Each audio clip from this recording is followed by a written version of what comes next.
ఇది కేవలం సమాచారంగా మాత్రమే భావించండి. వైద్య నిపుణులను సంప్రదించండి. సార్, హోమియోపతి వైద్య విధానంలో మౌలికమైన సూత్రం ఏమిటి? హోమియోపతి దీంట్లో రెండు హోమోస్మిస్ సిమిలర్ అంత చిన్న మందులలో అంత పవర్ ఎలా వస్తుందని చెప్పి అసలు ఆ పవర్ మూలం ఏమిటి?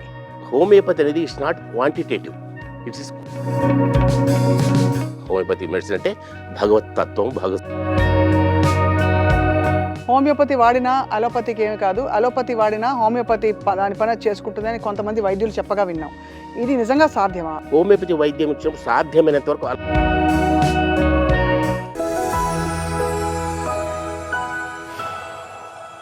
Hello and welcome to Sakshi life. వ్యాధి ఎందుకు వస్తుందంటే, వ్యాధికి అందరికీ ఒకటే మందు పనిచేస్తుందా అంటే బహుశా అలోపతి విధానంలో అలా అప్రోచ్ అవ్వచ్చు, కానీ హోమియోపతి విధానంలో మాత్రం రోగికి మందు వేయడం జరుగుతుంది. అంటే ఒక్కొక్క రోగికి ఒకేలాంటి వ్యాధి ఉన్నా కూడా సిమ్టమ్స్ మారుతూ ఉంటాయి కాబట్టి వాళ్ళ లక్షణాలని బట్టి ట్రీట్మెంట్ చేయడం ద్వారా ఎన్నో దీర్ఘకాలిక కష్టతరమైన వ్యాధులకు కూడా పరిష్కారాలు చూపించిన ఘనత హోమియోపతి వైద్య విధానంది. అండ్ ఈ వైద్య విధానంలో నిష్ణాతులు 50 సంవత్సరాల అనుభవం గడించి సోరియాసిస్ లాంటి చాలా కాంప్లెక్స్ డిసీజెస్కి కూడా మందులు ఇస్తూ నయం చేసిన వారు ఎవరంటే డాక్టర్ పీజీకే వెంకటేశ్వరరావు గారు. ఇవాళ వారు మన స్టూడియోలో ఉండడం మన అదృష్టం. సార్ నమస్కారం. మీ గురించి చాలా విన్నాం. అండ్ నిజంగా నేను ఒక తప్పు పదం వాడాను, బహుశా మీరే నన్ను కోపడతారేమో. డిసీజ్ అనే పదం ఉండదు హోమియోపతిలో, ఉండదు, అంతే కదా? డిసీజ్ ఉండదు. So we don't bother about the nomenclature of the diseases. అది అసలు మాకు డిసీజ్ అవసరం లేదు, మాకు పేషెంట్ కావాలి. పేషెంటే మీకు ముఖ్యం. రైట్ సార్, హోమియోపతి వైద్య విధానంలో మౌలికమైన సూత్రం ఏమిటి అని కొంతమందికి తెలుసు, ఆఫ్ కోర్స్ మరొకసారి చెప్పాల్సిందిగా కోరుతున్నాం. హోమియోపతి దీంట్లో రెండు పదాలు ఉన్నాయి, homos and pathos. Homos means similar, pathos means diseases. Similar diseases, ఈ రెండు సిమిలర్ డిసీజెస్ ఎక్కడ ఉన్నాయి, హోమియోపతిలో ఎక్కడ పనిచేస్తున్నాయి, ఏ సూత్రం మీద ఆధారపడి పనిచేస్తున్నాయి. వజ్రేన ఖండిత అన్నారు. అలాగే ఒక డిసీజ్ను ఇంకొక అదే సారూప్యమైన వ్యాధితోనే నయం చేయొచ్చు అనేది ఈ సిమిలిబస్ క్యూరెంటర్, let likes be cured by likes, సారూప్య ఔషధ సిద్ధాంతం. ఎలా జరుగుతుందంటే, ఇప్పుడు హోమియోపతిలో ఏం జరుగుతుంది అసలు, ఒక పేషెంట్ కాన్స్టిపేషన్తో సఫర్ అవుతున్నాడు అనుకుందాం. కాన్స్టిపేషన్తో సఫర్ అవుతున్నాడు. మీకు చాలామంది పాపులర్ హోమియోలో పాపులర్ మెడిసిన్ అది నక్స్వామిక్ అని ఒకటి ఉంది. అంటే కాన్స్టిపేషన్ చాలా మెడిసిన్స్ ఉన్నాయి, కానీ నక్స్వామిక్ అని ఎక్కువ పలుకుబడిలో ఉంది. కాబట్టి నక్స్వామిక్ అని మేము ఆ పేషెంట్కి అడ్మినిస్టర్ చేసినప్పుడు, ఎవరైతే కాన్స్టిపేషన్తో సఫర్ అవుతున్నారో వారికి నక్స్వామిక్ ఇస్తే, ఈ నక్స్వామిక్ ఏం చేస్తుంది, మళ్ళీ కాన్స్టిపేషన్ ప్రొడ్యూస్ చేస్తుంది. అక్కడ నక్స్వామిక constipation produce, then the patient is suffering from both the similar diseases, one artificial, one natural. So there is a biological law, ప్రకృతి సిద్ధాంతం, మానవ శరీర సిద్ధాంతం ఒకటి ఉంది. A body cannot sustain two similar diseases at a time అనేది ఒక ప్రకృతి సిద్ధమైన ఒక సిద్ధాంతం. ఒక్క బాడీలో ఒకేసారి రెండు సిమిలర్ డిసీజెస్ ఉండనేరవు అనేది ఉంటుంది. అప్పుడు ఈ న్యాచురల్ కాన్స్టిపేషన్ను ఈ హోమియోపతిక్ ఈ డ్రగ్ వల్ల క్రియేట్ చేసిన కాన్స్టిపేషన్, దానికంటే మనము we can control the power of the artificial disease by the increasing and decreasing the potency. ఆ విధంగా ఇంకొక బయాలజికల్ లా ఏమిటంటే, when there are two similar diseases in a body, the stronger disease can throw the weaker disease out. అది ఇప్పుడు stronger అంటే naturally we can control the power of the disease artificial disease that created by nux vomica. ఆ విధంగా ఇప్పుడు రెండు diseases ఉన్నాయి అక్కడ. ఆ పేషెంట్లో న్యాచురల్ కాన్స్టిపేషన్, ఈ ఆర్టిఫిషియల్ కాన్స్టిపేషన్ ఉంది. ఈ రెండు ఉన్నప్పుడు వ్యాధి తీవ్రత పెరుగుతుంది. ఈ కండిషనే హోమియోపతిక్ అగ్రవేషన్ అంటారు. అక్కడ ఈ చాలామంది ప్రజల్లో ఒక భావన, ఒక అభిప్రాయం ఏంటంటే, హోమియోపతిలో వెళ్తే ఎక్కువ అవుతుంది అనేది ఒక అభిప్రాయం ఉంది ప్రజల్లో. అవును, ఎక్కువ అవుతుంది కాబట్టి చేడు చేస్తుంది అనుకుంటారు. కానీ అది చాలా మంచి సూచన. ఆ కండిషన్, ఆ ట్రాన్సియంట్ కండిషన్ హోమియోపతిక్ అగ్రెషన్ అంటారు. అప్పుడు కాస్త పేషెంట్కి సఫరింగ్ ఎక్కువ అవుతుంది. కాబట్టి that is called homoeopathic aggression, nothing to worry. అది ఎప్పుడైతే ఇది స్ట్రాంగ్ వీక్ వెళ్ళిపోతుంది బయటికి, అప్పుడు only the artificial disease that is produced by Naxomica remains.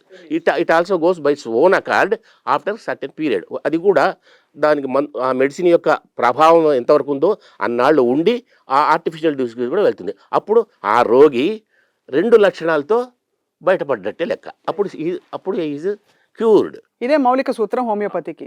ఎప్పుడు ఒక డౌట్ కలుగుతుంటుంది సార్, అంత చిన్న మందులలో అంత పవర్ ఎలా వస్తుందని చెప్పి. అసలు ఆ పవర్ మూలం ఏమిటి? ఒక విషయం, హోమియోపతి అనేది it's not quantitative, it's is qualitative. క్వాలిటీని పెంచుతూ పోతాం కనుక ఇప్పుడు 650 డోలో 650 మిల్లీగ్రామ్స్ మైక్రోగ్రామ్స్ ఉంటుంది, గ్రామ్స్లో ఉంటుంది, బికాజ్ ఇట్స్ అ క్వాంటిటీ. దీంట్లో అట్లా ఉండదు. హోమియోపతిలో నక్సోమ్ ఒక 200 30 1 అని పవరే ఉంటుంది తప్ప ఎంజీలో మైక్రోగ్రామ్స్లో ఉండవు. కాబట్టి ఇది క్వాలిటేటివ్. దీని శక్తి అనంతము, ఎంత పెంచితే అంత పెరిగిపోతుంది. అది అసలు భగవత్ తత్వం అనమాట. హోమియోపతి మెడిసిన్ అంటే భగవత్ తత్వం, భగవత్ స్వరూపం. ఆ పవర్ ఏముంటుంది. ఆ తయారు చేసే పద్ధతి కూడా చాలా కాంప్లికేటెడ్. ఇది మీకు తెలిసి ఉంటుంది, డైల్యూషన్ చాలా తయారు చేస్తారు, అవును. అలా చాలా కాంప్లికేటెడ్ అనమాట. ఆ పద్ధతిలో ఆ హోమియోపతిక్ మెడిసిన్ యొక్క పవర్ను పెంచుతూ పోవడమే. లాస్ట్కు 10 mలో అసలు మీకు సల్ఫర్తో మెడిసిన్ చేసామనుకోండి, సల్ఫర్ ప్లస్ 100 టైమ్స్ ఆల్కహాల్, మళ్ళీ దాన్ని తీసి దాంట్లో ఒక 10 ml తీసుకుని మళ్ళీ దానికి ఒక 100 ml కలపడం. ఇలా చేస్తూ పోతే 30 టైమ్స్ చేస్తే 30 పొటెన్సీ, 200 టైమ్స్ చేస్తే 200%. అప్పుడు సల్ఫర్ ఎక్కడ ఉంటుంది? అక్కడ ఉండదు, సల్ఫర్ ఉండదు, సల్ఫర్ పవర్ ఉంటుంది. ఆ విధంగా హోమియోపతిక్ మందులు చాలా పవర్ఫుల్, దే ఆర్ క్వాలిటేటివ్. ఇంత పవర్ఫుల్ మెడిసిన్కి సార్, మామూలుగా అలోపతి మెడిసిన్ విధానం వాడేవాళ్ళు హోమియోపతి వేసుకో పర్వాలేదు, లేకపోతే హోమియోపతి వాడినా అలోపతికి ఏమి కాదు, అలోపతి వాడినా హోమియోపతి దాని పని చేసుకుంటుందని కొంతమంది వైద్యులు చెప్పగా విన్నాం. ఇది నిజంగా సాధ్యమా? ఇంత సాధ్యం పవర్ఫుల్ విధానానికి మరి ఇది అడ్డుపడుతుందా? ఏమి చేయదా? ఏం చేస్తుంది చెప్పండి సార్. అడ్డుపడుతుంది. హోమియోపతి క్వాలిటేటివ్, అది క్వాంటిటేటివ్. క్వాంటిటీ ఎప్పుడైనా క్వాలిటీని అడ్డగించవచ్చు, because it's a physical matter, it's vital matter, vital power. Correct. కాబట్టి హోమియోపతి వైద్యం ఇచ్చినప్పుడు సాధ్యమైనంత వరకు అలోపతిని వద్దని చెప్పడమే ఉత్తమమైన హోమియోపతి వైద్యం యొక్క లక్షణం. అలా రెండు వాడడానికి వీలుంటే అది హోమియోపతి కాదు, ఆయన చేసిన హోమియోపతి వైద్యుడే కాదని నా అభిప్రాయం. అలా అంటే గనక, ఎందుకంటే చాలా మంది చిన్న మందు కదా వేసేసుకోవచ్చు అని అలా కంటిన్యూ చేస్తారు. కానీ అద్భుతాలు చూసాం సార్ హోమియోపతిలో. చాలా క్రానిక్ ఎయిల్మెంట్స్ నయం అవ్వడం అండ్ కొంతకాలంలోనే ఒక రిమార్కబుల్ మ్యాజికల్ చేంజ్ రావడం చూసాం. Magical is the right word, కదా sir? Yes. So magical. tell us some of the diseases that homeopathy has efficiently cured. Some diseases. Psoriasis. Again you are telling about the disease. Disease. Okay. Symptoms. నేను disease అనే word తీసేస్తాను. Conditions. Conditions. These are the conditions of the patient. So, what are the diseases you want to know? What are the condition? A conditions కి homeopathy అనుకూలంగా cure చేసి మనం చూసాం?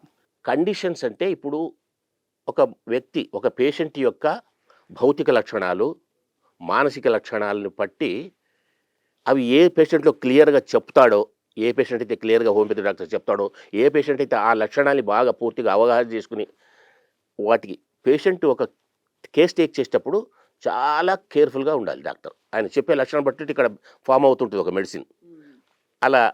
అలాంటి వాటిలో స్కిన్ డిసీజెస్ ఉన్నాయి. But skin diseases are not confined to skin, they are not at all skin diseases. Skin disease అంటాం తప్ప అవి స్కిన్ డిసీజ్ కాదు. స్కిన్ డిసీజ్ మాత్రమే అయితే వాటి పైపూతలతో బాగు చేయొచ్చు. కాబట్టి skin diseases are the external manifestation of the internal disorder of the vital force. బాహ్య లక్షణాలు లోపల, శరీరం లోపల, ఆ ప్రాణం లోపల ఏం జరుగుతుందో దాని యొక్క బహిర్గత లక్షణాలే స్కిన్ డిసీజ్, స్కిన్ ప్రాబ్లమ్స్ ద్వారా బయటపడతాయి. అలాంటి ప్రాబ్లమ్స్ని మనం లక్షణాలు, వ్యక్తిత్వము, కండిషన్, పేషెంట్ అంటే generally skin disease are confined to psoriasis, miasm. ఆ సోరియాటిక్ మయాజం వాళ్ళకి స్కిన్ డిసీజ్ వస్తాయి. సోరా అంటే ఇచ్చు. ఆ ఇచ్ అనేది మైండ్లో కావచ్చు, బాడీకి కావచ్చు. కాబట్టి స్కిన్ డిసీజ్ ఆర్ క్యూర్డ్. ఏది మనము వాళ్ళ యొక్క లక్షణాలు బట్టి తీసుకుంటే ఏ డిసీజ్ అయినా క్యూర్ వచ్చు. ఈ ప్రత్యేకంగా ఇది అని లేదు. శ్వాసకోశ లక్షణాలైనా, ఈ చర్మ వ్యాధులైనా, ఇంకా ఏదైనా నాడీ మండలం, ఇది హోమియోపతిలో మనసుకు సంబంధించిన వ్యాధి. అంటే సైకలాజికల్ సిమ్టమ్స్, సైకలాజికల్ కండిషన్స్ని అద్భుతంగా బాగు చేయొచ్చు.